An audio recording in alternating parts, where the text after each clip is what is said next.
Welcome to WWE's Weekend Review. It'll be me and Rob. We are going to review this week. This is the first time we're doing it. This is going to be replacing our former radio show that went nowhere fast, K5. So this is now will be that, plus Rob from our SmackDown reviews. So hopefully we have a lot of fun. This is the first one. You have to have the first one to have the 100th one.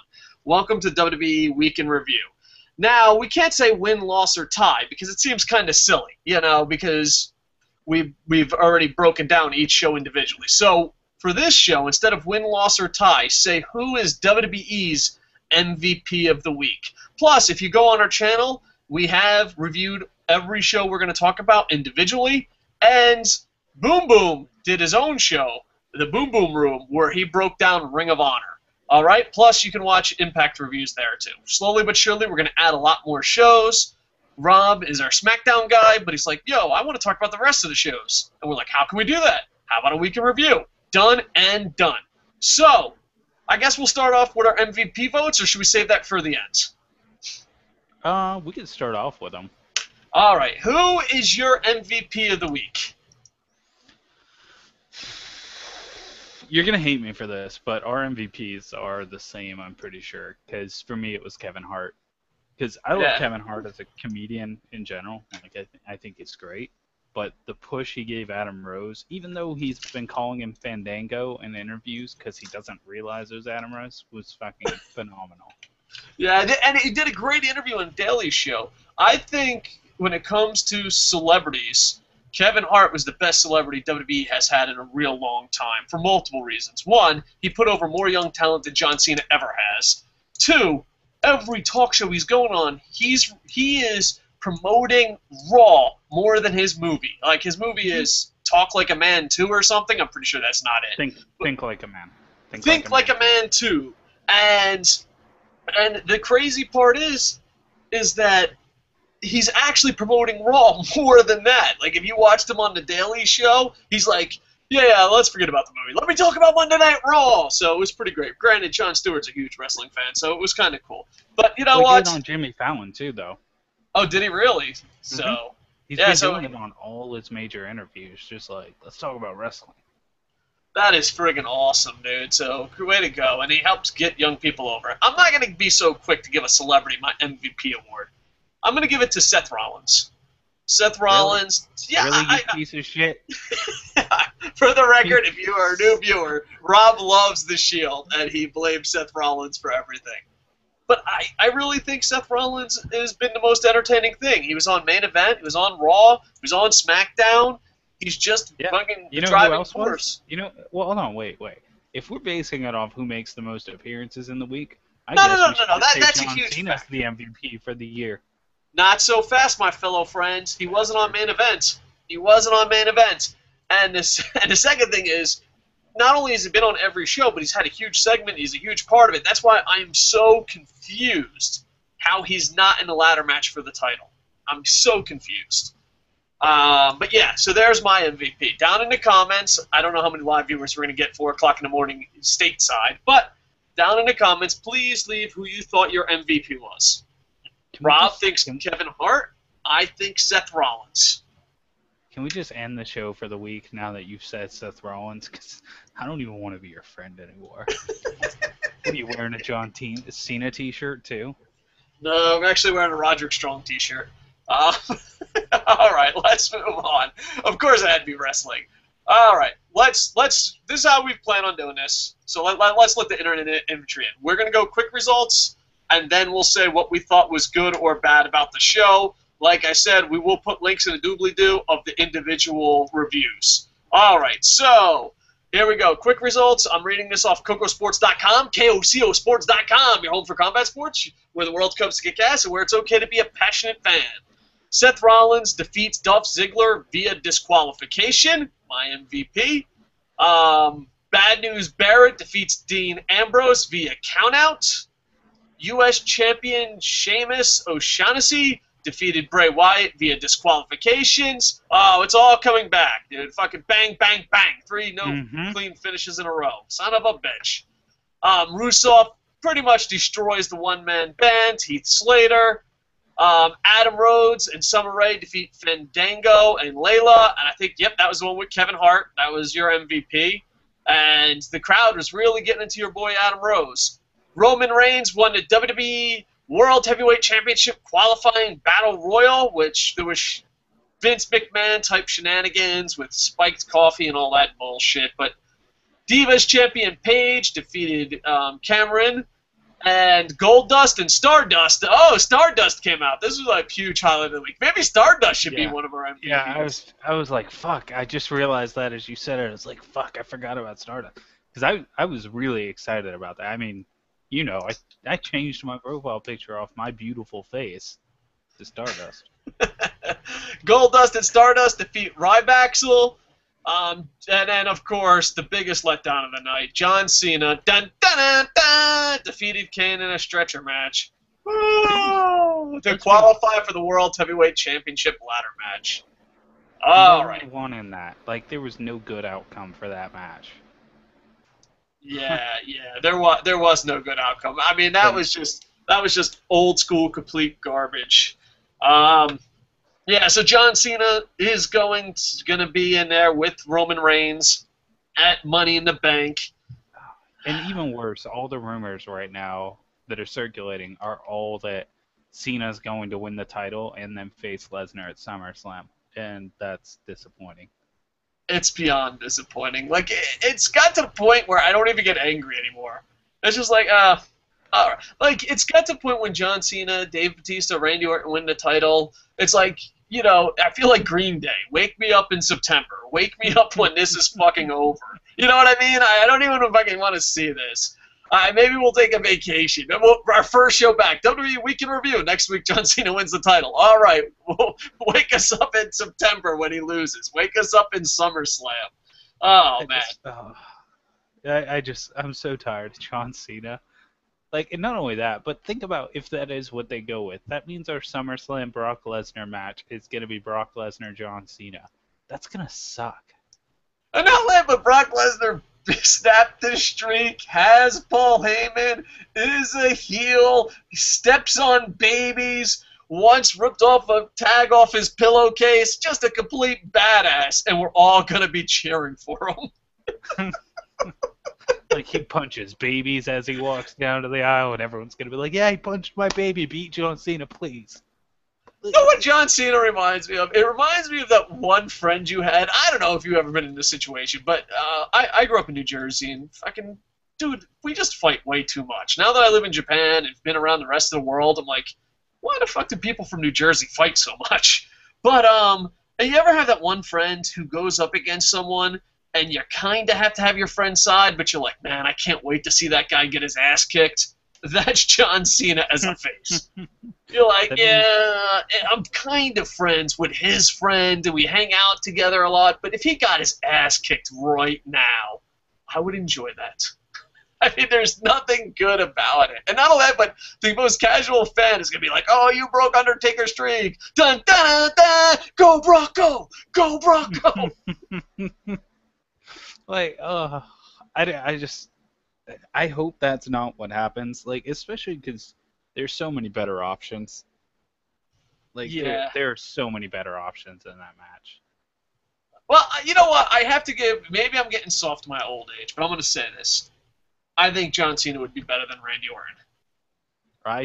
I don't disagree. So, it's debatable whether Sheamus or Cena would be better. I mean, Sheamus would be good because at least you could be like, Irish Cena. No, that would only last about 10 seconds. Then you're depressed. I don't know. I mean, what if they let Roman Reigns go up against Brock? That would be nice. Who knows? But dude, man. Reigns against Brock would be okay. I love Reigns, but I kind of hope he doesn't win just because I don't want to see. You want to see the world burn? Route. Like, I don't want to see him go the Batista route where, like, he gets pushed too far, too fast. Yeah. Plateaus early. I mean, they could shock us all and go Cesaro. I mean, what would we do? Like, it's almost like, I don't know. I don't know how. I don't know how your relationship. I don't know how your relationship is with your parents. Okay, but let me explain mine. Mine is they say they're gonna do stuff, and not my parents, but just adults in general. I don't want to just focus on two people. I want to focus on adults in my childhood life. They would just say shit and not come through, right? So it's kind of like that's what WWE is. WWE is that adult that I couldn't fucking get rid of. They're like, I'm going to take you to Disney World. No, you're not. Shut up, Uncle Benny. I'm going to fucking buy you a puppy. Fuck you, Aunt Susan. No, you're not.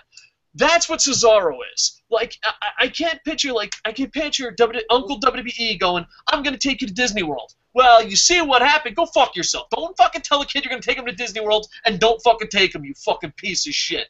But that's what Cesaro is. Cesaro is going to be Uncle WWE going, I'm going to fucking make Cesaro the champ. And you're like, oh, yeah, sure you are. And then it happens. Like, I don't even know how the fuck to react.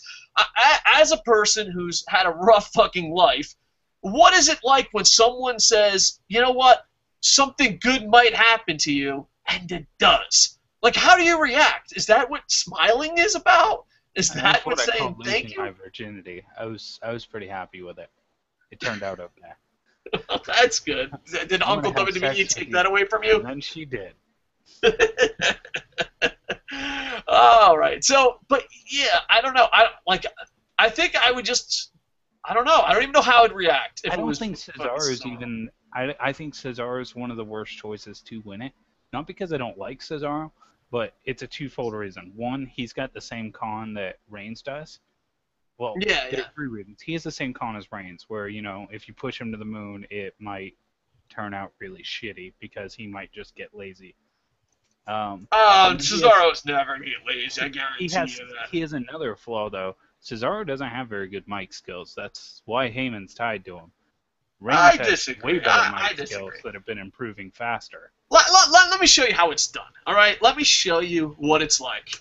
You wake up, Uncle WWE promised you Cesaro as champion, and you run up, you rip open the box, and there's fucking Cesaro. What happens next? Oh. Fuck you. I gotta ruin my Christmas fucking story here. So Cesaro wins. Hear me out. You push him to the moon. I believe he can cut a promo in 7 different languages, or 76 different languages. I believe that fucking people will start cheering for him. He gets too cocky, gets rid of Paul Heyman. Paul Heyman brings back the Beast. The Beast takes the title away from him. And bam, he had a first decent title run, and he's now considered a main eventer. By internet reports, he is the 3rd most important person going into the new year. They're like, no, Cesaro is going to be pushed to the moon. I could see it going that way. And then you know, maybe we'll get to see him do the spin. Finally. Yeah, bring back the spin. Because it's like Paul Heyman told him, you're not allowed to use that move anymore. Well, because I think they want him to be a heel, but everyone loves him. Yeah, you know, there's certain people, like, you know, let's go a little old school here when we were kids. You can't make Tito Santana or Junkyard Dog fucking a heel. You know, like, it was like Captain Lou Albano. They always tried to make Captain Lou Albano a heel, and I'm like, I fucking love that man! You know what I mean? Mm-hmm. It just doesn't work. All right, I guess the surprise of the week, maybe, you know, we'll get to NXT surprise, but I think this was even a bigger surprise, is Stardust. Goldust and Stardust defeat Ryback. I'm still a little pissed off he's not wearing silver. I don't know why. But, you know, Cody Rhodes, the Rhodes family, I think could probably make a lot more money. If I was WWE Films, I would get them. There's nothing Cody Rhodes can't get over. I have worked with, as a promoter, I hate using the word work because it sounds like I wrestled him, but I have promoted, booked matches with Goldust, Dustin Rhodes, and he's just an amazing actor who loves the art of pro wrestling.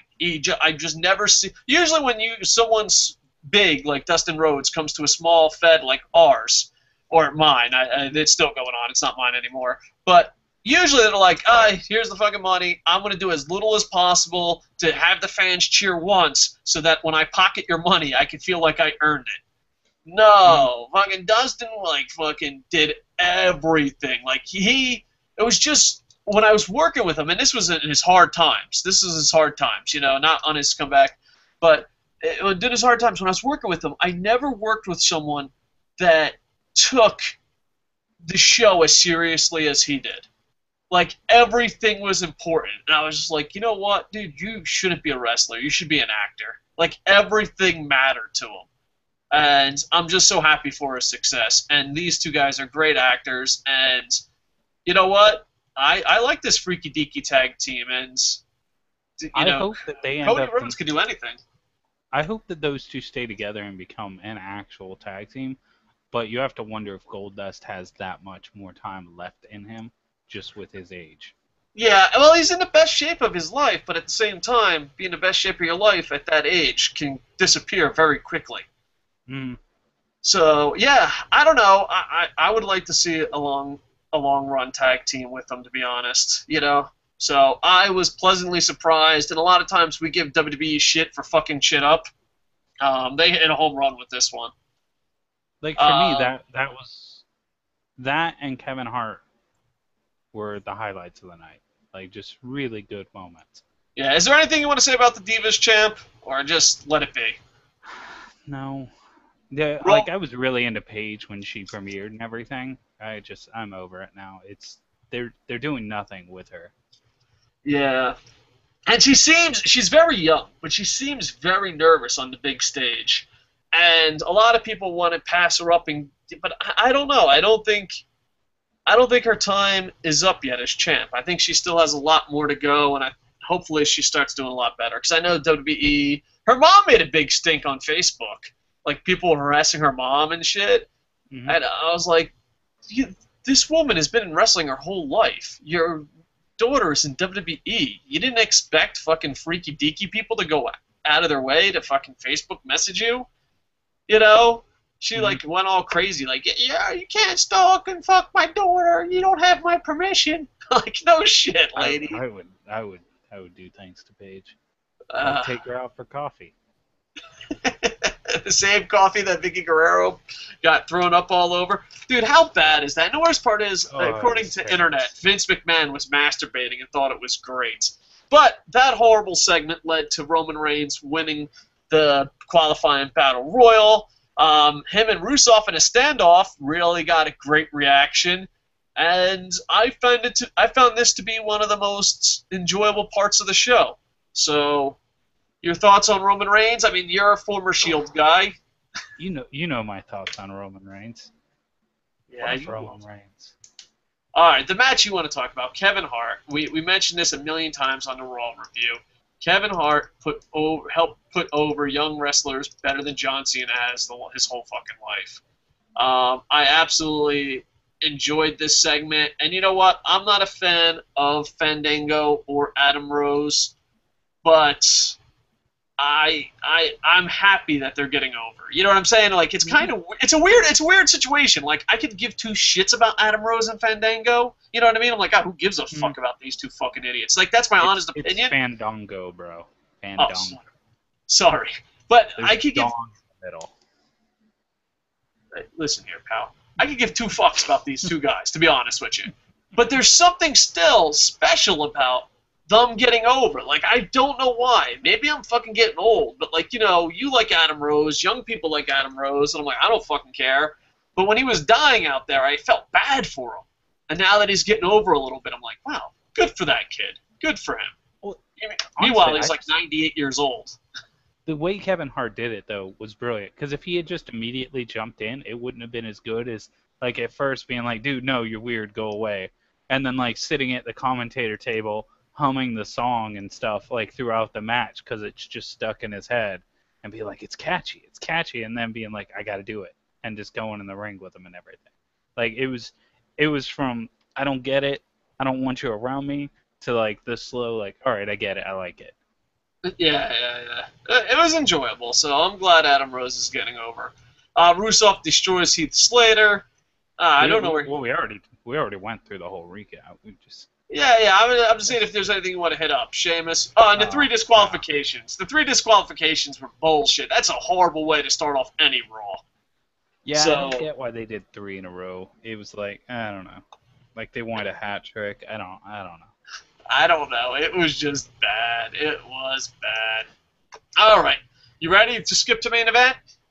I'm ready. Bye-bye Monday Night Raw. Bam. Hello, WWE main event. First thing come up, Seth Rollins talks of Money in the Bank. He talks about how he's going to be in the Money in the Bank qualifier, and this will be for the #1 contender. I like this, but there's something weird that happens at main events. They do stuff on main events, but like the next day they'll do the same exact thing on YouTube or do the same exact thing on SmackDown, and they'll be like, "Oh, look at this! Triple H said this on YouTube. This match happened." I don't know. It's weird. It's like they're almost testing the waters. It's almost like if a vice president goes, I'm not really that against gay marriage, and then they see how America reacts, and then the president comes in and be like, yeah, I agree with my dumbass vice president, because if you guys said something different, I would have went the other way. That's what it seems like. The main event is the dumbass vice president of fucking SmackDown and Raw. It's like, let's give it a shot there, and if it works, we'll put it on something. Because, they made this big deal about, how it's going to be #1 contender Money in the Bank for the briefcase, right? Mm-hmm. And then, like, the next day, it was a bigger deal that Triple H said it on YouTube. So I thought that was a bit fucking weird. Russo... Triple H's interviews usually do just get a really good reaction. Yeah, those Michael Cole segments ain't that bad. I actually like them. I know it's very kayfabe-ish, but it's kayfabe-ish done right. Rusev defeated Morella. Rusev, we keep reading his fucking name. This motherfucker might be the MVP. He just keeps whooping ass. But he beats the shit out of Santino. They had a storyline with Naomi and Paige. Naomi wins. Cameron comes in, and there was. Did you watch this storyline? Yeah. Cameron's all excited. Naomi wants to take it serious. Paige beats the shit out of Cameron. Naomi does nothing. I thought it was bad. This seems like they were testing a storyline on main event, and it will be on next week's SmackDown or Raw. You know what I mean? Like, we tested it. We saw how it react. When I reviewed this, I said this was the ultimate average show. There was nothing bad, but there was nothing good. And it wasn't memorable. Yeah, and it wasn't bad. Like, sometimes, like 3 DQ finishes in a row, you fucking remember that because you get fucking angry. But the main event, not much. In the main event of main events, the Wyatt families defeat Sheamus and the Usos. And, it was... It was just average. Let's stop and look at the fact the Usos shook the goddamn John Cena herpes, and now they have the Sheamus herpes.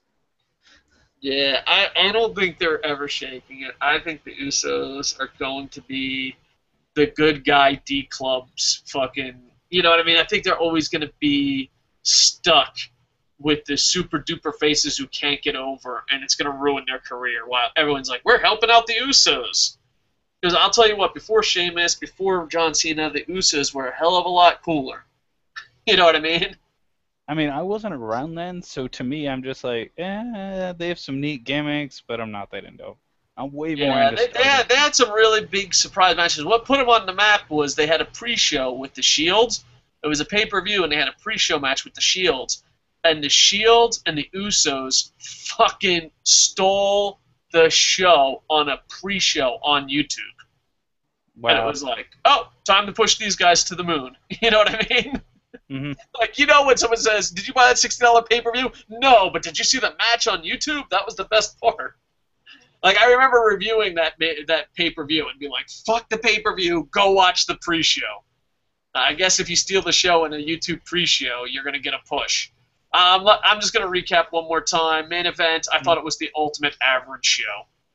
I mean, it wasn't anything bad. It wasn't anything good. It was just, if you have an hour to waste, main event is that fucking hour.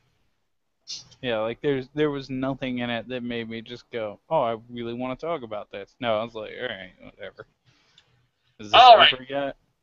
Say goodbye to main event. Seth Rollins, though, my MVP, was there.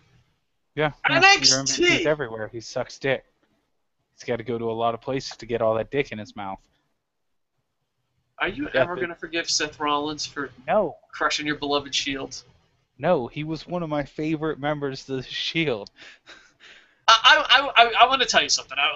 Let's go a little halftime here. I went to WWE Shop Zone thinking the Shield would be on sale. Do you know CM Punk is still the second-rated guy on WWE Shop Zone behind John Cena?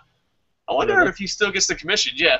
But I wanted to go look for the Shields because I was like, oh, man, maybe the Shield shit's on sale. Then I'll buy a shirt for Rob, and he'll be loyal to KocoSports forever because that's how loyalty works, right? Yeah, no, Shield shirts, that is how loyalty works, actually. Yeah, exactly. So I went there thinking it was on sale, and the Shield stuff isn't on sale yet. They're not on clearance, so I was kind of concerned. And they don't have much shit. They just have the Hounds of Justice shirt. There wasn't many shirts that the Shield had. So well, they're not that smart sometimes. Yeah. But then again, they were planning on breaking them up like 3 or 4 times before they actually did break them up. All right. The best show of the week, usually NXT. Let's just go over the quick results. You have Alexa Bliss defeat Sasha Banks. Mojo Rawley defeated Garrett Dillon. Now, the big fucking story here, the Vaudevillains defeated Dawkins and Tyler. The advertised main event, Tyler Breeze defeated Calisto. I always fuck that up, dude. I don't want to ever talk about him. He's a good wrestler, but I don't want to talk about him on air because I can't pronounce his name. Nice. And then the real main event, which wasn't advertised, but did tons of storylines. The Ascension defeated Sami Zayn and Tyson Kidd, as Tyson Kidd left Sami Zayn there to fucking rot. All right. Let's break this down. We'll go in order this time. Alexa Bliss, she is straight out of an 80s cartoon.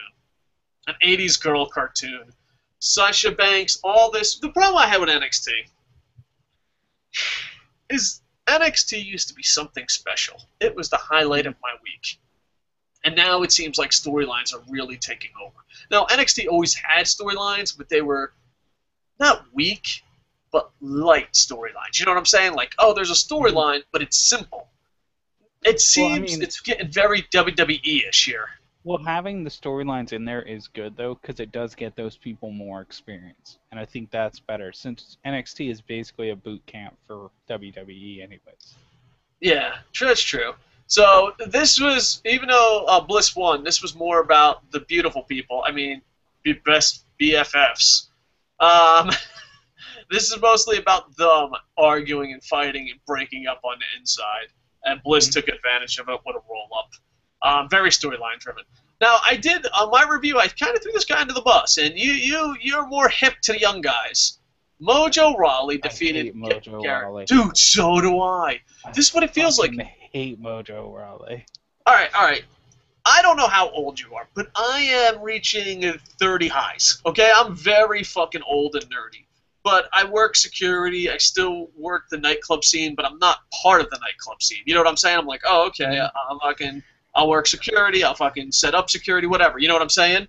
Mm-hmm. But you ever have that one friend who's your age, but he's still going out nightclubbing and going fucking crazy and saying he's young, but he's not? That's what Mojo Rawley reminds me of. It reminds me of an old man who can't keep up with his gimmick. The Ultimate Warrior seemed more pumped up at 98 than Mojo Rawley feels now. I don't know how old Mojo Rawley is, but I'm considering he's way too old for this gimmick. It just seems like he's faking it. Like, I'm always pumped up. I'm really pumped up. You know, it's like that 40-year-old guy fucking that 18-year-old, 20-year-old girl. What'd you have to mention Ultimate Warrior? Now I'm sad thinking about the Ultimate Warrior's last appearance and how fucking great it was. It was great, but I'm saying, but I mean, that's what it reminds me of. Have you ever had an older gentleman friend date? Like, you know, example, I had a soccer coach. He was 42 years old, and he was dating a 24-year-old. And I'm just like, dude, no, just stop. What's that? Don't hate on that man. You let that man. No. I didn't hate on him in his midlife crisis. That wasn't the part. The part that I was like, he's like, I'm pumped up. I love going nightclubs. I'm like, dude, 3 months ago, before you were dating her, you never mentioned a nightclub in your life. He's like, that's not true. And, you know, I don't know about you, but if you were ever a school teacher, you're around your coworkers 24/7. So if someone was nightclubbing at the age of 42, you would fucking know. You know everything about your coworkers. And I'm just like, dude, come on. And he's like, yeah, I'm going to rock her world. I'm like, dude, come on. I mean, I saw you eat lunch and you got tired. Don't fucking go there, Mojo Rawley. Don't go there. Poor Mojo. Mojo Rawley has a midlife crisis fucking happening, you know? It's a guy who doesn't know who he is. I feel like they need to redo his gimmick, but the next crowd seems to actually like him. Yeah. The NXT crowd does seem to like him, and it just, I don't get it. It's just, man. Now this has gone over like $1 million. Everyone's like, that's what wrestling should be. The Vaudevillains come out. They defeat Dawkins and Tyler, but they're not the story. The story is the gimmick. It's very 20s, I guess, style movie, black and white. Dun, dun, dun, dun, dun. That was the worst thing ever. But it was very gimmicky. And I like gimmicky stuff too. But everyone on Facebook, the indie wrestlers, were like, oh, this is how you make it in WWE. And I'm like, no, not so fast, my fellow friend. Look at all the people they cut. They had gimmicks. You don't make it in WWE because you have an 80s gimmick. They have ADD. This might be great for next week, but you could be out like Brodus Clay and JTG in a fucking heartbeat. You know what I mean? Right. So to me, you know, everyone's like, this is what fucking wrestling's about. Go watch Jakara. Jakara's fucking stupid. I'm like, dude, stop being hypocritical fucks. I did enjoy it. I'm the only guy that fucking worried about their future. Like, everyone's going around like, they're going to be stars. They're going to fucking be the greatest thing ever. I'm like, yeah, no. I guarantee they're forgotten about in a year or two. But, you know what? Enjoy it while you can. If you like this style of entertainment, then go for it. I think there is a place for it. But to say this is what all wrestling should be, these guys are going to go a far way, you're just living in a fucking fantasy world. All right? I hate to break it to you. So I did enjoy it. It was something different. You know, it was definitely different from anything you've seen on mainstream American television. And I enjoyed it for what it was. But I'm not going to be the guy that's like, this is what all wrestling should be. This is the greatest thing in wrestling history. Because people that say that said that about Brodus Clay. And where's Brodus Clay now, you know? So I find it interesting. What's your thoughts on it? Too much? Has a place? Or not for me? I thought it was neat, but I don't think it'll last. Like, I think the oh, this is cool, this is new and different, like, appeal, the niche appeal of it, it's gonna wear off really quick, and then people are gonna be over it. Yeah. So we'll see, we'll keep an eye on it, but right now on the YouTubes, this and Stardust seem to be getting over like crazy. You know, Stardust is fucking great. Now, what's your call? Vaudevillains? Question for the commenters: Vaudevillains or Stardust and his brother? Why are you gonna say Stardust and his brother? Like, well, I was stuttering. I was like, Star. All right, we'll call them Star Buddies until WWE comes up with a better name. Or Superstar Brothers. Dust to Dust. Oh, Dust to Dust. That's pretty good. Give yourself a Barry Horowitz. Another one bites the dust. All right, the Dust Brothers, the Super Dust Brothers, or the Vaudevillains? Which one do you enjoy more, Ty? Which one do you like better? That'll be our question of the day down in the comments. Entertainment-wise, which one do you enjoy better? That's for you, Rob. Oh, all right. You can answer the questions I leave for the commenters too. It's okay. Okay, the commenters and Rob. Go, Rob. It's your turn. Stardust. I mean, I've already said it a few times. I think Stardust is awesome, and I am really excited for that tag team. All right, I'm gonna come out and admit something. I never really liked Tyler Breeze. I thought he was just a fucking cheesy WWE gimmick. I didn't think he could go, and I was wrong. I was like, holy shit, this guy can go. When he became the #1 contender, that match was amazing. Then I saw him advertised versus Kalisto, and I totally mispronounced that. And I was like, man, this is gonna be awesome. I'm a believer. I'm a believer of Tyler Breeze. I was wrong. Now my eyes have been opened. And This is why I don't like Tyler Breeze. Like, this is a totally different wrestler than last week. I know that you're doing a storyline where you're like, oh, it's a lucha guy, so I want to slow it down and grind it to the mat. Fuck you. Fuck you. Be entertaining and wrestle your goddamn style. Less is more bullshit. Tyler Breeze, I became a believer in you last week, but this week, you really let me down. Mr. Selfie King, you look at yourself in your fucking camera and realize you really fucked up with this match. And granted, I know it's probably a bunch of fucking old people in the background like, you know what kids want these days? Fucking headlocks. Headlocks, kids. Headlocks. That's what probably happened in the back, but still, I was really disappointed considering this was the advertised main event. I know. Like, he had the moveset of someone shitty like King Kong Bundy, right? How fucking dare you? How dare you get so personal so quick, alright? How fucking beat Okada. You're just coming deep. I fucking say my MVP is fucking Seth Rollins, and you're just like, let's throw out all the fucking dirt on Dave right now. Yeah, just so you know, Terry Funk's really disappointed in you for that. So now you're going religious, huh? You're going religious. You're hitting all the bases. I'm still upset about the Seth Rollins thing. I don't know. For me, the whole NXT thing, the only thing to me that really stood out was the debut of the Vaudevillains. And I don't even know that that's going to stick around as like a fun thing. I don't know. I want to give it a few more weeks and see how it goes before I really judge it. But right now, I don't think it'll last. Holy crap, we have live viewers. I did not expect that at all. Let's go to some live comments before we go to NXT main event. Or no, we'll do NXT main event and then we'll go. The NXT main event, I'm sorry, wasn't even paying attention. Live viewers, we still love you. I just wasn't expecting you guys still to be up. Well, you guys are awesome. Internet Infantry, give yourself a Barry Horowitz. Give yourself a round of applause. I did not expect a live audience, so thank you very much. The main event was the Ascension defeating Sami Zayn and Tyson Kidd. On paper, looked great. Just seems so storyline driven. The Tyson Kidd left Sami Zayn, and Tyson Kidd needs to go find himself, and he's having a hard time with Talia. I don't know. It's so funny because I see young people that ain't married. They haven't been married. Like, I've been married for fucking way too long. But I love people that Tyson Kidd's being a jerk to Natalia. But anyone who's been in a long-term relationship knows how Tyson Kidd feels. Yeah, he just wants to punch her in the head. I don't know about all that, but, You don't do that here? No. We are against. We take stands against unpopular decisions, like stuff. We stand up for the stuff that people.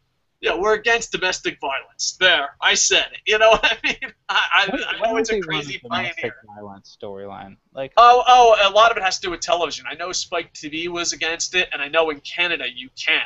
A lot of it has to be television laws because you got to remember they're worldwide. In Canada, I know they have strict rules, and during the Attitude Era, they had to show shots to the crowd. If a guy hits a woman, that's why when they have the female-male tag matches, when the females come in, the females can hit the men, but the men can't hit the women. I know Canada has strict laws, and other countries do too. So it's mostly because of that. All because of Miss Elizabeth. Yeah. Why, did Miss Elizabeth get slapped?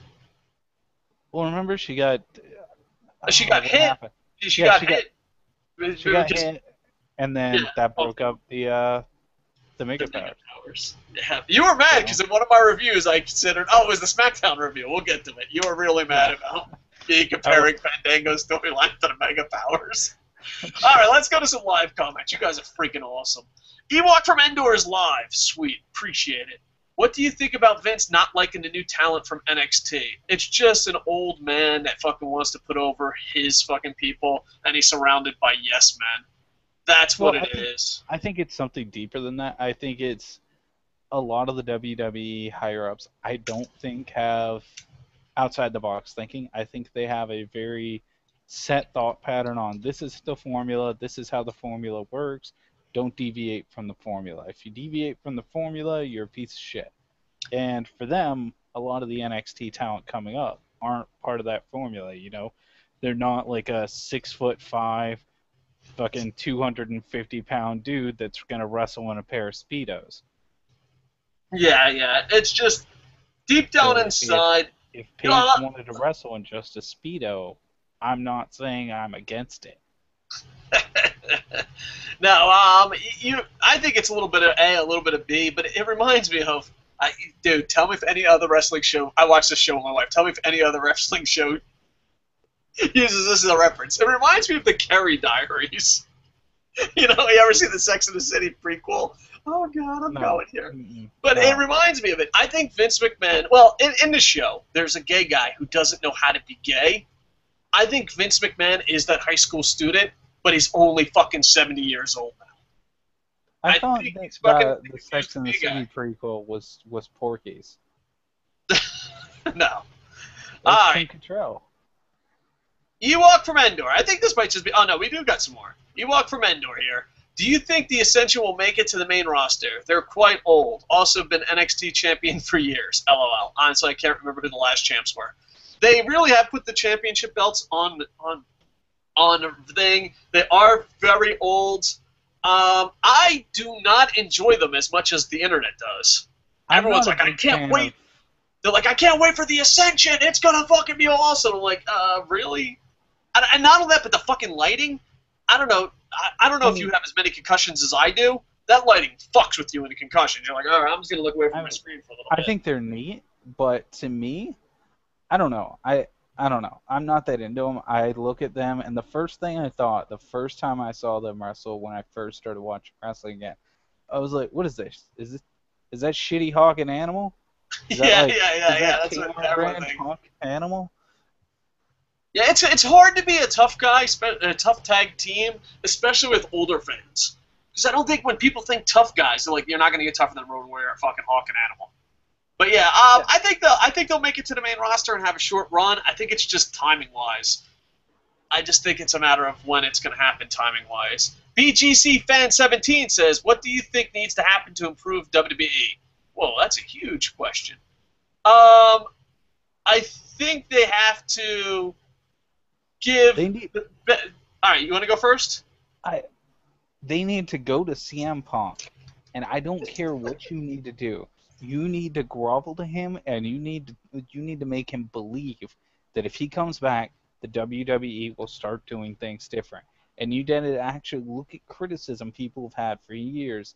The D Club needs to fucking not be always in the main rotation, and you need to actually give people chances. People like Dolph Ziggler should just be sitting in the mid card forever when they're so popular with fans, like shit like that. And like you need to get like. Do whatever you have to convince CM Punk to come back. Because, seriously. Yeah. CM Punk would do a world of wonders for you right now.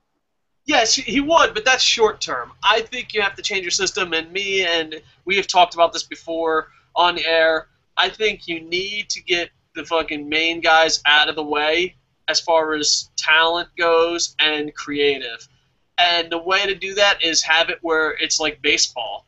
NXT... From NXT, you go to, main event. From main event, you go to SmackDown. From SmackDown, you go to Raw. I think talent should do that, and I think creative should do that.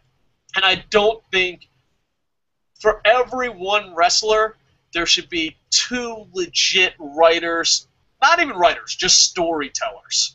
So, like, if you have a wrestler like Dusty Rhodes, you should have two storytellers with him. I don't know about having two writers per character. No. I'm saying in creative. No. I'm saying in creative. Like Dusty Rhodes is in creative right now, so he's a wrestler. So in your creative equation, for every one wrestler, you need two creative guys, and you have to get rid of the yes men, and you have to focus on the network. You have to make the network international.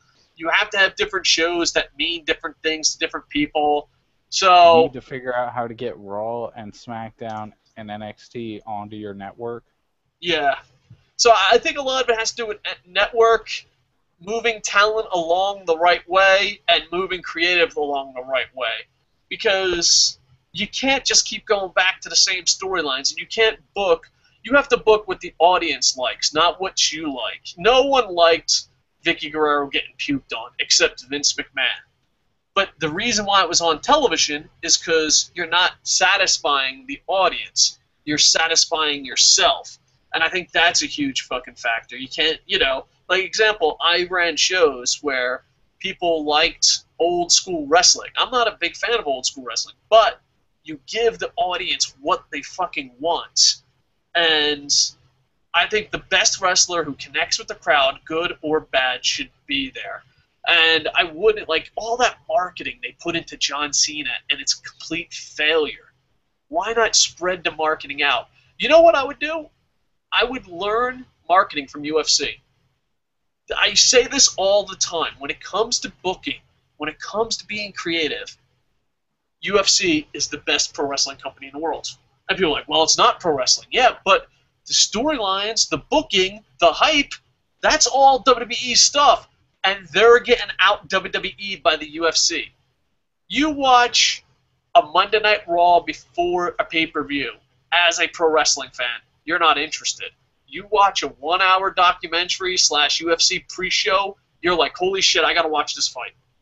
It's just they know how to fucking market their fighters. They don't, and not only that, but they sit there and they are like, when you book wrestling, you're supposed to feel the audience. It's almost like you and the audience are one, and you got to know how to control them and know where to go. They don't do that. They're like, fuck you, you're going to like John Cena. Fuck you, you're going to like John Cena. Fuck you, you're going to like John Cena. Where it's just like, no. Stop worrying about John Cena or one star. Worry about having a roster. Paul Heyman said it best. Everyone that leaves that curtain should have a connection with the fans. Everyone. And, dude, you don't even get a connection with the fans with someone you spent millions of dollars to. Millions and millions and millions. It's debatable to say that you don't get a connection. Because, honestly, like, love him or hate him, he does have a really large fan base. Does he really? No. I'm being serious. He sells the most merchandise. He has the most merchandise. When I went to WrestleMania 24, you had to buy John Cena, or John Cena. I was at fucking WrestleMania. My son's favorite wrestler was Umaga. We couldn't get Umaga shirts. So you go to these events, and like I'm going to go to a house show, most likely. I don't know. It depends if I'm fucking pissed off or if I'm not pissed off or not. But most likely I'm going to go to a house show in July in Japan. I guarantee they won't have anyone but 3 guys. And 2 of those 3 guys will be John Cena. So does he really have a fan base? And not only that, but if he's for the kids, how come he's not on Saturday Morning Slam? How come Saturday Morning Slam failed? If he's for the kids, hear me out. You can market anyone to the kids. Replace John Cena with Rey Mysterio. Kids ain't gonna fucking know a difference. I have taught kids. I don't know about anybody. You couldn't really market Dean Ambrose to kids without drastically changing. Yeah, you could. Oh, well, yeah, but you can drastically change anybody. That's what I'm saying. Do you think John Cena's really that guy? He's just fucking filling apart. I don't know. He does a lot of charity work. Yeah. A lot of charity work. It is I'm gonna steal. Listen. I've done charity. I don't deserve the Intercontinental title match. On top of that, a Chinaman once told me it was the greatest fucking thing I've ever heard, and I thought of John Cena right away. You know the people in Japan are Japanese, not Chinamen, right? You know I've been to over 30 different countries. They're fucking it was a joke. Why'd you? I know, but you know us Asians are sensitive. Us Asians are sensitive. You're not Asian. You're white. All right, moving on before this gets too racist. He said, he was like, as soon as you tell someone you did charity, it's not charity anymore. It's PR. So every fucking Make-A-Wish guy that they send out a picture, that's not charity. That's PR. I mean, I could see that perspective, but I disagree because no matter what they do with what happened afterwards, it still made a huge impact on that kid. Yeah, I agree. I don't want to knock it too much, but I'm just saying, fuck him. Mojo Rawley is 27, according to Ewok from Endor. He's the oldest 27-year-old athlete I've ever seen in my life. You know what they need to do? Let's bring Mojo Rawley up to the WWE, tag team Mojo Cena. Mojo Cena, there you go. But that means John Cena would have to actually work with someone that's not already over. because he goes on the radio saying, I like putting over young guys. No, you don't. You like stealing their fucking heat. Do you honestly think John Cena's going to work with someone who's not over more than him? That's true. Ewok from Endor says, I love both vaudevillains and I love the Super Dust Brothers. Dun, dun, dun, dun, dun, dun, dun. Everyone has to love them. Do you play the WWE games? Yes, I do, but I don't have a newer system. I have a Wii U because my kids like Wii, but I actually want to get the new WWE. I don't play as much as I should. I know you play a lot more than I do. Do you play the WWE games, BGC Fences? Actually, I just got 2K14 on the PS3 and started playing it with my roommates, and we do like huge battle royals and Royal Rumbles and all yeah, it's really fun. I want to do it, but it sucks because I have like 87 kids, and as soon as I go to buy something that I want, you start feeling guilty. You're like, I have enough money for a PlayStation 4. I have the PlayStation 4 in my hands. And then you go up to the counter and you start to pay for it, and you're like, oh my god, what if my kids don't go to college? I gotta put it back. So, yeah, I want to get a PlayStation 4 and play more, but I don't. I mean, I would if I could, but I got kids, so I'm always stuck playing Wii U, 3DS. My kids are Nintendo people, but I fucking hate Nintendo. I don't hate Nintendo games. I hate Nintendo the company and how it's ran. Now this is getting off topic quick. BGC Fan 17 says off topic 5 overrated divas. I think it's called Total Divas. I have to agree. I feel like overrated divas. That is tough. I have the advantage of watching a lot of pro wrestling because I'm a super nerd, and I think even.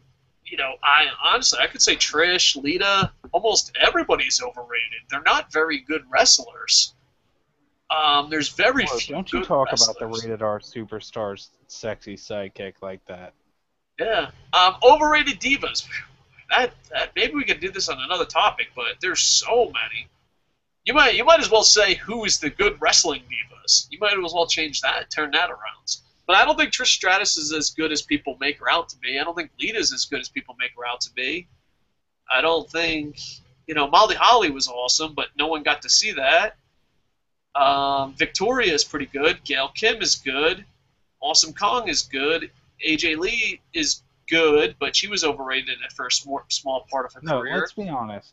AJ Lee was only good because she was getting CM Punk's dick juice, and it was making her better. That's a possibility. That is a possibility. All right.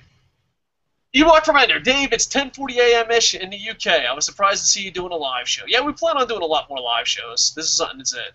BGC Fan says it's like about 11:40 a.m. So we're getting people all over the world. What is the D Club? Did wrestlers ever give Vince or Triple H blowjobs or something? We have nothing. The D Club is what we call the Vince McMahon select few. It actually comes from Game Grumps. Some people call them different things. I've heard other shows call them the Illuminati. I've heard other shows call them the Breakfast Club. We just call it the D Club. It's basically you're the chosen one, the yes man. Yeah. Well, another YouTuber says that. I didn't know another YouTuber said that until after we started. They're like, your D Club's like the Breakfast Club. I'm like, huh? What's the Breakfast Club? So, yeah, we call it the D Club just because, I'm a huge fan of the Game Grumps. And if you want to search up D Club, Game Grumps, animation, if you're really anti-gay, you might not find it hilarious. But if you're fucking one of those guys that I can hear a story about a man's penis and still find it hilarious, then the D Club is for you. But it's basically just a bunch of fucking guys that no matter what they do, they're in good favors because they're good looking, kiss ass. Let's see who's in the D Club. Randy Orton, Batista, Triple H, John Cena, the Sheamus, Del Rio. You see the people. They have very little talent but have top spots. All right. Ewok from Endor. CM Punk's time is over. Stop pushing the D Club members. WWE have great talent. They just don't use it. Only thing that happens is the talent gets fed to Cena or in their other D Club members. It's... Fuck you, YouTube. I want to know what it's... Fucking Ewok, I love you, but YouTube sucks balls. And Ewok... What are you saying? Yeah, it just cuts off, and then you have to go to the video. Calm down. Sometimes YouTube can. I love YouTube more than a man should love a website, but sometimes it just fucking grinds you right in the cock. I would say load up the video. We'll look at the comment, but let's do the last show. Well, this is the last comment, and then SmackDown, we're gonna go last show of the week. Last one. Andrea Neville and Corey Graves were the last NXT Tag Champs. Thank you, Ewok. All right, so please keep sending our comments. Thank you for watching us live. I can't believe. All right, let's go to SmackDown. Boom. Get in some more comments if you can. We'll get to it. All right, SmackDown. A bunch of assholes come out and say they're gonna fucking win the title. Dude, they do this fucking every time. 6 men are going for the title. 7. All right, let's skip that part. Fucking, there's a WWE promo we've seen a million times. Seth Rollins defeated Kofi Kingston with the curb stomp, baby. Jersey.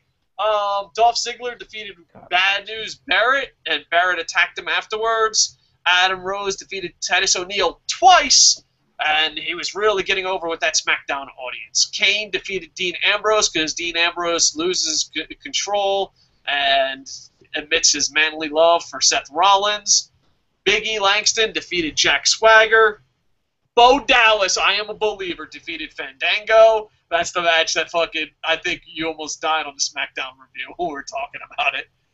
Sheamus, Roman Reigns, and John Cena defeated 4 fucking men. Because what? Because Roman Reigns is worth 7 This men. is just fucking, this is just fucking bad booking. Should we just start with the bad booking? The good guys are supposed to be the underdogs. The good guys are supposed to not look like they can win at the main event. You know, like, oh, there's a pay-per-view coming up. There's no way the good guys can win. It's 4-on-3. And then before the pay-per-view, the 3 good guys win. Yeah, you know why? Because the 3 good guys had Roman Reigns. Who's worth there is rumors. People. There is rumors in the comment section. Is Roman Reigns in the D Club? No. You shut your whore mouth. No. Seth Rollins is more likely to be at the D Club. Don't you put that evil on Roman Reigns. All right. So that's the main event. It was what it was. Let's break it down backwards. Now, my favorite match, and the match where we did a SmackDown review earlier in the week, Rob almost lost his shit because I compared it to Mega Powers. But when Summer Rae apologized to Fandango and kissed him, and Layla came out, I got into it way more than a fucking straight man this late in life should. I was like, oh shit, it's about to go down. And during the review, I was like, oh, I was excited, like when the Mega Powers broke up and Rob lost his shit. Yeah, fucking no, you don't put that shitty ass Fandango storyline in the same sentence as the Mega Powers and be like, yeah, no, it was the same. You fucking ass. I didn't know it was the same. It was like it. I felt like, oh, I'm saying is, between that and saying Seth Rollins is your MVP, you're losing a lot of credibility this week. Sorry, man. A lot of credibility. I call it like I sees it. I call it from the heart. But Bo Dallas does win. Bo Dallas tries to comfort him, gives him a fucking Bodog, a running Bodog, and I just fucking enjoyed everything about this. I love Bo Dallas. He's 8 and Bo. Did I mention I love Bo Dallas? I don't know. Like, I didn't think SmackDown was that bad. It wasn't as good as like the weeks we've gotten used to, but I'm worried about a few things on it. Like, all right, why are you pairing fucking Fandango with Bo Dallas 2 weeks in a row? Please God, don't tell me you're gonna make that into a feud. I just think they need guys that Bo Dallas needs to win before John Cena destroys his undefeated streak. Oh, God damn it. Now I know that's going to be a thing. Yeah. Well, there's so many undefeated guys right now. I say undefeated. At SummerSlam, isn't it? Yeah. Well, listen, hear me out. Rusev, Bo Dallas, John Cena, Goldberg. What? No. You do all 3 streak members in one night. Goldberg's streak's already been defeated multiple times. Oh, they'll bring it back. No, we're not doing that. You know what they do? Let's just build it up and have Rusev against Bo Dallas for a break the streak match. Well, will Rusev be a believer after he loses? No, because he's gonna win. Because look at fucking Rusev, and then look at Bo Dallas, and you tell me in what world Bo Dallas beats Rusev. In my dreams, I'm a believer. Biggie Langston defeats Jack Swagger. This feud on paper looks amazing. Too bad they get 36 seconds a week to fucking keep it going. And all that, but why is Rusev? Oh, God. Just everyone looks bad. It's like Swagger is a good technical wrestler. Big E is good, quick man. Good, quick, big man. Rusev is being pushed to the moon. Good, quick, big man. They have two managers. If you put this on paper and hand it to me, I'm like, this is gonna work. Then I hand the paper back, and then you sneak in feud 30-second matches. I don't know. This should be a lot better than it is. Do you know what I mean? On paper, this looks amazing. Like, if you read the results and didn't watch the matches, you're like, this is a good mid-card feud. The problem is, I'm looking at KocoSports.com, and we always embed the YouTube videos. Go to KocoSports.com for your SmackDown reviews. But I'm looking at it now, and I'm like, oh, the YouTube highlight clip is 2 minutes and 44 seconds. And I'm like, they probably got the whole fucking match in. They got the entrances and the match in 2 minutes and 44 seconds. On paper, this looks awesome, but they are not delivering. Now, I said something, and I got a little heat from Boom Boom. I got a little heat from you. Can I make a public statement? It's coming out here, folks, guys. Everyone get ready. You're ready to accept your gayness. Not yet. I'm still trying to find myself. Listen, folks. I said something during a SmackDown review. And sometimes when you speak from the heart, you say stuff that hurts people. I said I don't enjoy Dean Ambrose as much as I used to. You piece of shit. I might have been wrong. He's a great wrestler, but I don't know. Great wrestler, and he's great on the mic. It's true. He's awesome at everything. Maybe I don't know. I want to apologize. Sometimes when you talk wrestling for 97 hours a day, you're going to say something ridiculous. Like Dean Ambrose ain't doing it for me anymore. But you know what? He's still doing it. He's still doing it for me. So I enjoy Dean Ambrose. I'll give you a chance here to prove the authenticity of what you're saying. I'll give you this 1 minute opportunity to change your MVP vote to Dean Ambrose from Seth Rollins. Never. Seth Rollins is my MVP for the first week of this brand new show. Would you like to discuss Seth Rollins' new outfit before you lock in MVP? Yeah, I might not have found my sexuality, but if anything's leading me towards being gay, it's Seth Rollins' outfit. Like, I'm like, I am a straight married man with 3 kids. He comes out in that new outfit. I'm like, great, I'm gay. How am I going to break this to my grandmother? It is the worst outfit I've ever seen. Yeah. And all 3 of them have he looked at Goldust and he was like, I really like those tight outfits. I'm going to try one. And then he watched X-Men while he was waiting to get one made. And he's like, holy shit. I'm going to look like Dean Ambrose is kind of fucking... He's got the Jimmy Yang look. Well, like he's Bruce Willis. Like, hey, Bruce Willis, calm the fuck down. You piece of crap. Hold on. He's basically got the look he had in the Indies. He just changed the pants. He's Jimmy Wang Yang! B, he's casual, dude. He's not. It's not like it's Casual Friday. It's SmackDown. I will give him a pass. It is Casual Friday on SmackDown. I mean, we all saw what Seth Rollins wore to Casual Friday. I have an announcement. What happened in the match? Seth Rollins distracted him, and Dean Ambrose went crazy attacking him, and Kane fucking got the win.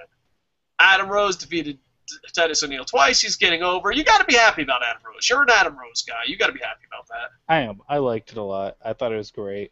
I liked that Titus O'Neil flipped his shit, and then he's like, you know what? Yeah, I'll go back in, and they did it again. And I was like, yeah, I like that. Highlight: Dolph Ziggler got a fucking win. I went absolutely crazy, and then realized it was a non-title, and they still made him look like shit. He's like, a non-title, and we made him look like shit. Enjoy your Dolph Ziggler win. Wink. Thanks, Uncle WWE. Go fuck yourself. It's like Vince was like, let's give him a win, and then let's beat him up afterwards. And my MVP, Seth Rollins, defeated Kofi Kingston. Does Kofi Kingston deserve more? But yes. Yes. And it was a beautiful curb stomp. No, fuck you. I hope Seth Rollins gets hit by a car or something. What if he does get hit by a car? Won't you feel a little Then bad? I'll feel a little bad, but I'll be like, you know what? I hope that car had a Shield bumper sticker. Council Justice, bitch. All right, you sound like the Marine. You're the Semper Fi. You don't sound like an Army dog. You sound like a Shield Semper Fi Marine. I'm just saying, maybe I am. All right, here we go. Bam! Let's go. I bought WWE 12 for €60. This is BGC Fan 17. We're going to comments. And lost interest in a week. That left a bad taste in my mouth, so I didn't buy WWE 13. But I bought WWE 2K14, and it's pretty good, and I still play it after 5 months.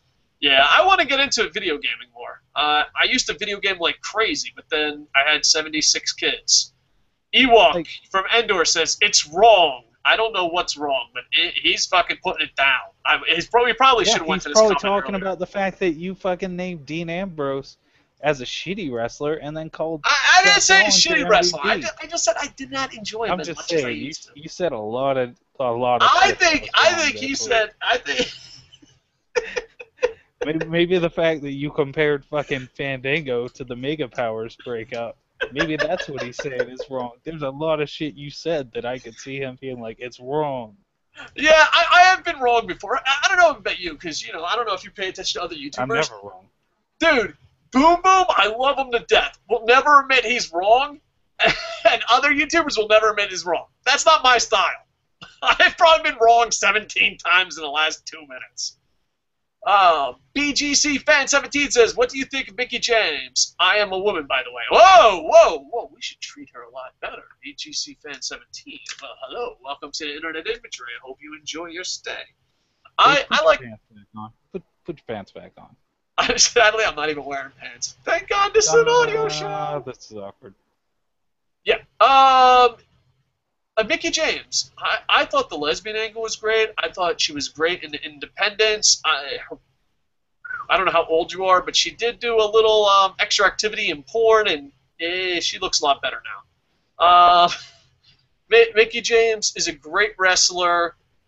Yeah, there's nothing bad I could say about her. She paid her dues, and I like Mickie James. I love this lesbian storyline. Yeah, I'm a big fan of Mickie James. I think she's probably one of my favorite female wrestlers. I wish TNA treated her better, and I wish, right now I think she's semi-retired or training or something. I don't know what she is, but I know she's a good grace at WWE. I'd love to see her come back. Maybe even a Mickie James Page match would be decent. But yeah, I'm a big fan. I'm a big fan of Mickie James. All right. Classic Gamer says, with Raw having no GM and Vicky looking like she'll be fired on Raw tonight, who do you think they'll put in charge of the shows? Will there be a GM for both shows like with John Laurinaitis? Well, thank you, Classic Gamer. I think this is just my honest opinion. This ain't factual. Just throwing my opinion out there. I think as long as the McMahons are the head storyline, you really don't need middle management. If the McMahons stay away from SmackDown, then you can have a general manager. If the McMahons stay away from Raw or kind of they're dominant, like you can't be like, I'm the authority. By the way, here's the general manager. She's getting a coffee. It just seems like the general manager is worthless. But when the McMahons do step down, or not even step down, but step back, or like, hey, we're not on shows all the time, I'm thinking a legend. A legend would be cool. You get the cheap pops, Hogan, Sting, Foley. Maybe a Paul Heyman because he's a good talker, but I'd rather keep him in a manager position. But yeah, I'd like to see a lot of these legends and a lot of these guys do it. Because I would consider Mick Foley, he says all the right stuff on Twitter. I could see Mick Foley being a good face. I know what? Maybe Mick Foley. Because I could even if the McMahons don't take a backseat, I could see Mick Foley or a legend like Mick Foley step up and man up against the... Because like the problem with TNA and WWE right now is everyone in charge is a heel. And it's like, well, why even bother? Why not just get together and fire all the faces? Like, it doesn't make sense in TNA and it doesn't make sense in WWE. So if you were going to get a general manager, A, wait until the McMahons take a step back, or B, get a legend. Like, there's rumors of Sting, Hulk Hogan, Ric Flair, Mick Foley. Get a legend like that, A, that you can get cheap. No, don't get Sting. I love Sting. Well, there was rumors. There's a Sting DVD coming out. If you pre-order WWE 2K14, I believe, don't quote me on this. 2K15. 2K15. Yeah, thank you. You get Sting as a pre-order. I don't know. There was rumors on the internet he could be the general manager. He did have good chemistry. One thing people shit on it on Impact, but I enjoyed it. I thought Hogan and Sting being buddy-buddy, kind of running Impact as faces, I enjoyed that.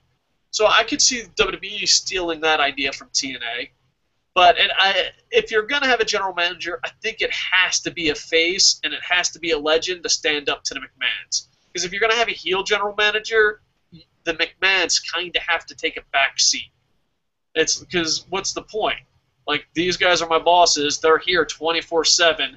Please listen to them. So, come on, wait. Let's bring back Stone Cold. Yeah, it wouldn't be bad. I just don't know if Stone Cold would be into it too much. Is this like a new weekly show? Yes, this is going to be a new weekly show where we just review the whole week in WWE because Rob refuses to watch Impact, and I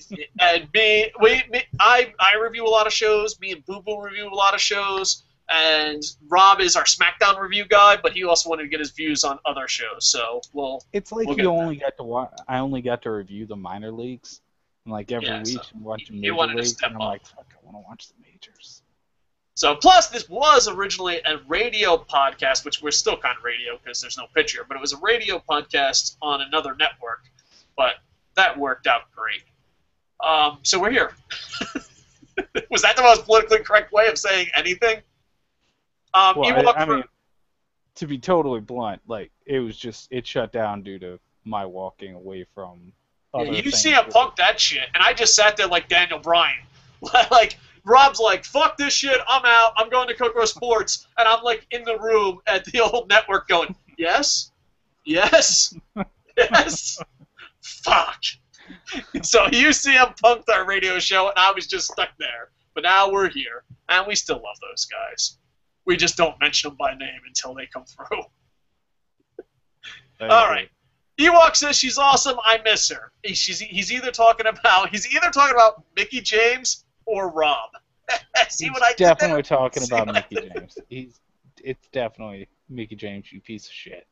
Ewok says, "Is that Rob with you, Dave?" Yes, it is Rob. Just know if he's over dramatic over the Shield, it's Rob. Play GTA 5, bitches, and add me on a friends list on PS3. Ewok117. All right. I guess I'm gonna have to do that now, Ewok. PGC fan 17s. She's pregnant with Magnus. Oh, I did not know that. That's one thing about wrestling. I love reviews. I love reading the dirt, but I really don't do the TMZ stuff, like who's dating who, who's marrying who. I don't. But if she's pregnant with Magnus, that's gonna be one good-looking kid. So that means you haven't heard the rumor that AJ Lee is actually pregnant, and that's why she hasn't come back? No, I've heard that rumor. It just doesn't interest me to talk about it. I don't know why. Like I'll be like, fuck John Cena and his 5 moves of doom. He's getting a divorce. Oh well, that's his own personal business. You know what I mean? Oh, they hate drink. Classic Gamer. How about Booker T? He wasn't given a good chance in my eyes, and I guess Classic Gamer's talking about the general manager. I believe so because Booker T is a legend. He's a face. He's a good guy.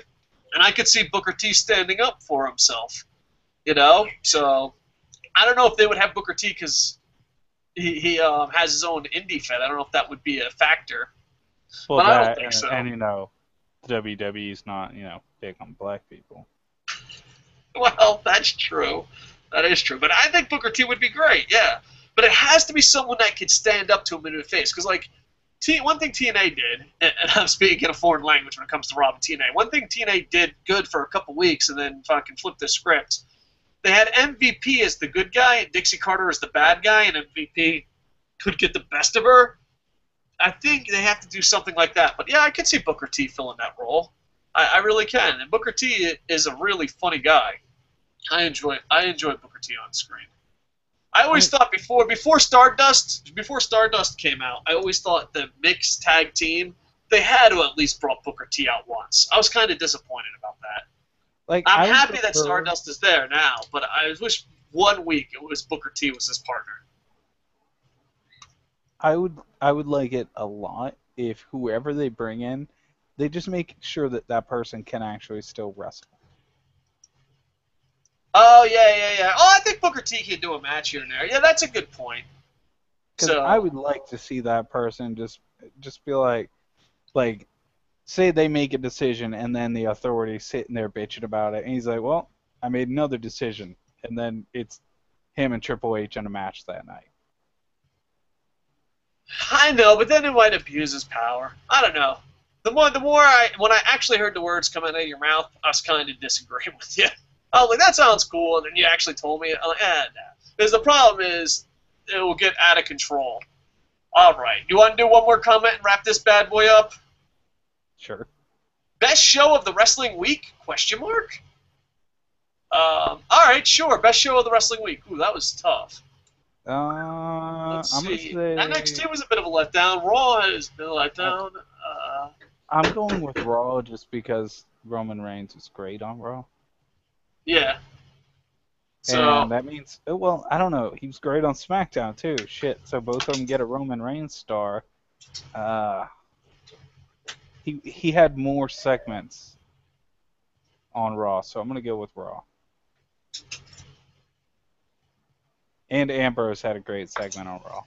Sorry about that. I had an invasion of little people. Did I miss anything, or should I just nod and pretend I didn't miss anything? No, basically the Shield made me decide on Raw. A best show of the week. I haven't seen the Ring of Honor pay-per-view yet, and we're going WWE because Impact had 2 good shows this week. I would have to actually say, this is going to get me some fucking heel heat here. I think this week, for the first time ever, the pay-per-view and Impact were better than anything Raw put on. But if I had to pick one, this is a bad week for WWE. I'm going to pick, best show of the wrestling week. You didn't say WWE, even though this is the WWE Week in Review. I'm going to say best show of the wrestling week, TNA. TNA beat WWE. Wow. Yeah, I fucking honestly believe that. I mean, I haven't watched Ring of Honor. I haven't watched Ring of Honor yet. That's why Boom Boom did the review without me. And, New Japan, fucking the Intercontinental title. Every title is going to fat fucking foreigners.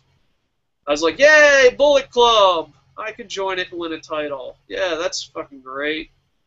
Prince fucking Devitt for life. Fuck Bullet Club. So, before we close out, have you actually heard the rumored list of who's going to be in the Money in the Bank match? No, let's go over. This is just pure rumors. Go on. This is how we'll end the show. The rumored list on the 7 participants is Seth Rollins, which we all knew, Dean Ambrose, Dolph Ziggler, Bad News Barrett, Rusev, Big E, and RVD. Dude, this is way better than the main event one. Like, I'm stoked just because you tell me that you're going to have Seth Rollins, Dean Ambrose, and Dolph Ziggler in a match. Why the fuck can this one be for the title? This is way better than the fucking one that they got for the fucking title. I'm afraid I've got some bad news. After you watch that match, you're going to have to watch the main event. Oh, yeah. You're going to have to watch Cena win a championship. Yeah. Well, who knows? Maybe Rollins wins, and then Rollins takes the fucking title from Cena. So you still like my idea then? Because that was my idea on the SmackDown review, is that I think it'd be awesome if... I know, that was your idea, but since I said it first on this show... I'm recapping it, though. But since I said it's first on this show, that means anyone who didn't see the SmackDown review thinks it's my idea. No, they don't, because you don't even know the details, because you're a thieving piece of shit. I don't know. Seth Rollins should be champ. I don't care how the story happens. I'm just saying, like, it works perfect if they have it. It's a close match. Seth Rollins wins the contract, and then they go on. They have the main event. It doesn't matter who wins it. I think it'd be great if they had, like, storyline. It's more entertaining if Roman Reigns wins it, and then Rollins comes out, cashes in his contract, and just beats and pins Reigns and takes home the title at the end of the pay-per-view. But it would also be more satisfying if John Cena won it and everyone's like, God damn it, fucking Cena again. And then he comes out and he cashes in the contract and beats Cena. But I don't think that would ever happen because they love Cena. They do love Cena. And plus, if they did do it, they would probably wait for Raw. Because they love doing fucking shit. Like, they like doing, Impact and WWE, American Pro Wrestling has this problem now, where like the coolest shit happens the night after the pay-per-view. So it's almost like, why did I buy the pay-per-view? So, alright, so there you go. Last question, last comment of the day. Ewok from Endor, the original YouTube commenter, him and Zeppelin. Why RVD? Because old people think he's still cool. That's probably why. He might have a spot or two, but you know, like people say, oh, you've lost a step or two. This motherfucker lost like both legs in Vietnam. Too soon? But are you masturbating or are you crying? Or a little bit of both? Crying on the inside. All right. But RVD, I don't know. He was cool at one time, and they fucking think he's still cool. I hate RVD. Yeah, I'm not. You know what? Every time I see RVD, because I didn't really watch ECW when I was a kid, so like I don't have like a I remember RVD being a great moment that a lot of people have. I just have like, why is this old fuck here? Yeah, like, he used to. At one time, he was the best wrestler in the world. At one time, he was the best wrestler in the world. At one time, he was the hottest commodity in the business. Those days are long, long, long gone. Yeah, he's no longer Mr. Monday Night. He's Mr. Get Out of the fucking ring. Go back to the old folks' home. So, yeah. Eat your goddamn pudding, you piece of shit. He makes Mojo Rawley look young. Him and Mojo Rawley should be a tag team. Cranky old man. That's it. Cranky old man. I'm cranked. I'm always cranked. Terrible. I think he's fighting Neville this week. RVD versus Neville. Oh, poor Neville has to fucking carry an old man. Oh man. I don't know. It hurts me to bash RVD because he used to be cool. Every time he does the damn point at himself and say RVD, I just sit there and I look at him and I'm like, is he mentally retarded? Like, is there actually a mental defect that's happening right there? The RVD, I'm Mr. Monday Night. That's how I interpret it. It hurts me to say this. It hurts me with all my heart to say this. It used to be so fucking cool. It used to be the fucking cat's meow. He was the fucking bomb. Not so much anymore. Anyway, this has been our first WWE Week in Review. I hope you enjoyed it. I can't believe we had live viewers. Thank you, UK, for waking up early to check us out. Rob, thank you for staying up till fucking 4 or 5 o'clock in the morning. I know you're busy writing the greatest book ever. Oh yeah, I've done a lot of writing. Yeah, like you pick up like, yeah, I'm done. You're like, do you do it? Do you do what every bad writer does? You open up the file and then go surf YouTube and Facebook and count that as writing time. You're like, the file was open. That counts, right? It does. If I think about writing in that day, it counts that I worked on it. Alright. Anyway, go to KocoSports.com because Jerry and David Cooey have been busting their ass. KocoSports.com. We will be doing this next week. Later today, I will reunite with Boom Boom for a Monday Night Raw live review after the show, so hopefully you come back. Like, comment, subscribe. Go to KocoSports.com. A good show. You can be on it, but you never watch Raw until like fucking 76 hours later. It is the flagship show. It's the flagship show, baby. I don't know how this one's going to do. Hopefully, tell your friends about it. This is a brand new show, so I'm a little nervous about the ratings on this one. Tell your friends. If we get a total of 25, I'm happy. All right, well, there you go. I have lower standards than you. 25, and I'm happy. I usually go with, if it's a B show, 500, and if it's an A show, 1,000. That's what. That's where the channel's at. Putting a lot of pressure. We could count this as a C show. So for C show, we hope for 25 views. For a 5 a.m. zero advertisement show, you put a lot of pressure. Well, I kind of have a rule that I don't advertise the live shows if it's fucking, but YouTube does. They'll send it out for all our subscribers. and I'll tweet it out later. Don't worry, baby. We'll get our 500. I feel good. Come on, baby. Come on. Whatever. You. But anyway, our flagship show, Monday Night Raw. You know, we talk about Monday Night Raw. WWE's flagship show is later tonight, and we are planning on doing a lot more shorter podcasts and expanding our KocoSports universe. So slowly but surely. But this is one of our newer shows, Week in Review. Rob wanted to say, you know what? I wouldn't know what it feels like to be on a show besides talking SmackDown. But you will be on SmackDown next week, right?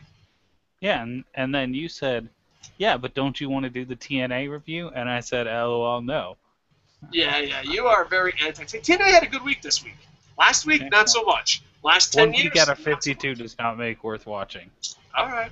Well, hopefully they'll have. They had two good shows in a row. They had the pay-per-view, and they had the Impact. So maybe next week will be good. Look out! That's 3 shows in a row. That's a turkey in bowling, or a hat trick. No, hat trick's hockey. Is it a turkey? Is turkey 3 strikes, or is it 4 strikes? I don't know. I don't go bowling. All right, last trivia question of the night. Bowlers out there, is turkey 3 strikes or 4 strikes? Let's go hockey. I know hockey. It's a hat trick. Will TNA go for the hat trick? What's that? Because Dave doesn't know about Google. All right, fuck you. You know what? We're doing this. You know, we were supposed to end the show. Dinner time. Bowling. Turkey. How many strikes? How many strikes? All right. 3 strikes. 3 strikes in the bowling, according to Wikipedia. So, if this is... What's that? 3 strikes also means you're out. There you go. Yeah. Well, 3 shows. We're hoping for the TNA turkey. Sadly, that is a real thing. On Thanksgiving shows, they have a turkey out. Oh, my God. Wow. TNA makes me sad sometimes. Anyway, go to KocoSports.com and hear about all your favorite combat sports. Rob will be back. Let's try to do a show before SmackDown. Let's do a Fate 5 or something. We'll do something crazy and kooky and fun. We got to add more shows. Maybe. You know, like I've had enough. We'll see how it goes. Don't get too excited too soon. What? 7 shows a week? Yeah. Don't go throwing all the eggs in the pot or some shit.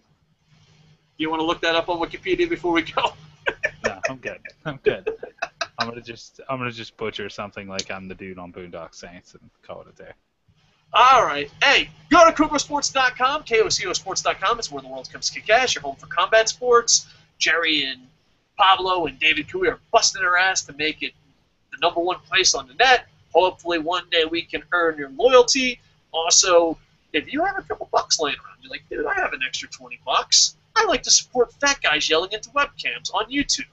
We do sell a t-shirt, an Internet Infantry t-shirt, so go check it out on KocoSports.com. Thank you, Rob. Rob, your last statement before we get the famous I am over. I gotta think about this. I only get to say one thing. I'm gonna plug my new website. Go to daveandatigermask.com to see some really cool videos of Dave. Dave Soda. That's not a real fucking site. So basically, you literally work for like 10 different people online. Like your income comes from online, and I give you a stage, and you're like, you know what? I'm gonna plug a website that doesn't exist. Yeah, that's. You make your income. You make your lively income online, and the plug you went with was for a website that doesn't exist. How do you know it doesn't exist? Did you check? No, I did not. You don't know. Dave and a Tiger Mask could be a real website. What? Do we? No, we're not going to search. That's our homework assignment. We'll search and see if that's a real site later. All right, go to KocoSports.com. With that, I am over. Why is it always I am over? Why not we are over? Oh, bastard. For this one time, I haven't hit the stop button yet. If it makes you feel, because I am over is like my thing. You know, that's how we fucking do this shit. That's the catchphrase. I plan on selling some t-shirts, you know? Catchphrases We're a team. Yes. Let's try it again. Here, all right. We're really gonna end the show now, so you have to like shut the fuck up. All right? We are over. It just doesn't sound this good. I am over. Back it.